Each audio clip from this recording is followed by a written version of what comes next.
सेवा र सेवन्ने नमस्ते। तपाईहरु सम्पूर्ण देश तथा विदेशमा रहनुभएको मेरो प्यारो प्यारो वाइटी परिवारलाई स्वागत जनाउँदै फेरि पनि म एउटा मुकबाङको साथमा उपस्थित भइसकेको छु र आजको मेरो खानामा रहेको छ यो सादा भात, यो डल्ले खुर्सानीको एउटा अचार, यो बैगुनको तरकारी, यो आलुको तरकारी, यो चाहिँ पुदिना र टमाटर पिसेको अचार, यो चाहिँ माछाको टाउकोको रस, अनि यो सलादहरू अलिअलि, अनि यो चाहिँ फर्सीको ब्याको अचार। यो चाहिँ मैले बनाएको होइन, अरू चाहिँ सबै मैले बनाएको। यो चाहिँ हाम्रो बडीले पठाइदिनु भएको रहेछ मुकबाङ गर्ने टाइममा। एकदम धेरै धेरै धन्यवाद छ बडी तपाईँलाई। यसरी नै अझै मिठो मिठो चिजहरू पठाइदिनु होला। अनि यति भन्दै म चाहिँ खान सुरु गर्दैछु। तपाईँहरूले चाहिँ मेरो भिडियोलाई अन्तिमसम्म नै हेरिदिनु होला। अनि मेरो च्यानलमा कोही नयाँ हुनुहुन्छ, पहिलोचोटि भिजिट गर्नुहुँदैछ अथवा पहिल्यैदेखि मेरो भिडियोहरू हेरेर पनि सब्सक्राइब गर्नु बिर्सिराख्नु भएको छ भने चाहिँ प्लिज गरिदिनु होला।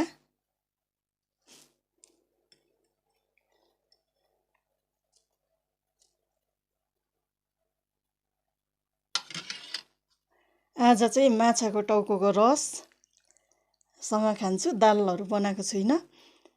भोलि चाहिँ माछाको जिउ, पर्सि चाहिँ माछाको पुच्छरसँग खाउँ कि के हो साथीहरू।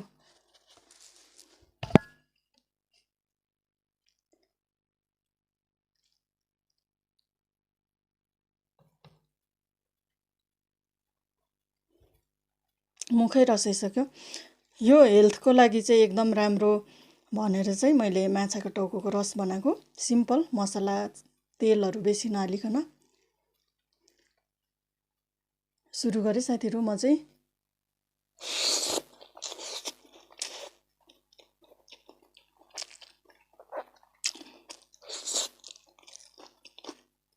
दामी भएछ।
कस्तो मिठो रहेछ साथीहरू। यो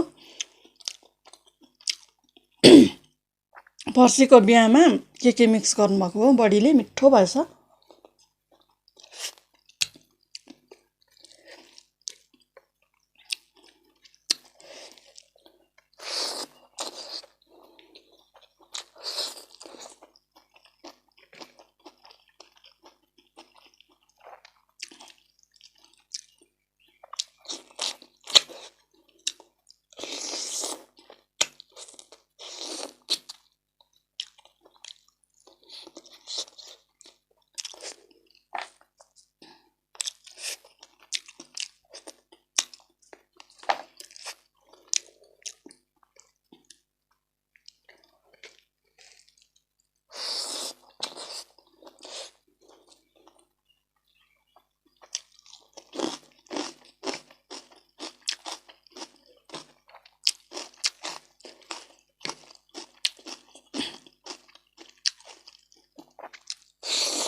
यसरी चोबेर खाँदा पनि मिठो भयो साथीहरू यो अचार।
पेट अगायो मुख अगाएन भनेको जस्तै भयो साथीहरू। मिठो भयो सबै चिज।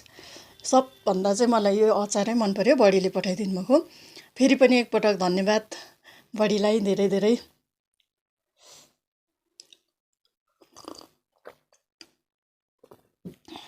साथीहरू अहिले चाहिँ मैले खाइ पनि सकेँ। अलिअलि खोर्सानी सलादहरू मात्रै उफ्रियो। अनि तपाईँहरूले पनि मेरो भिडियोलाई यतिन्जेल अन्तिमसम्म नै हेरेर साथ दिनुभयो, यसको लागि धेरै धेरै धन्यवाद छ। सधैँभरि मेरो च्यानललाई यस्तै साथ सपोर्ट माया गरिदिनु हुनेछ भन्ने अपेक्षा राख्दछु। अनि आजको मेरो भिडियो तपाईँहरूलाई कस्तो लाग्यो कमेन्ट गरिदिनु होला। मन परेमा लाइक र सेयर पनि गर्नु नबिर्सिनु होला। अनि नमरी बाँचे दैवले साँचे, फेरि अर्को भिडियो लिएर आउने नै छु। त्यतिन्जेलसम्म चाहिँ तपाईँहरू सबैजना स्वस्थ व्यस्त रहनुहोला, मस्त रहनुहोला भन्दै आजको भिडियोबाट चाहिँ बिदा हुँदैछु। By by.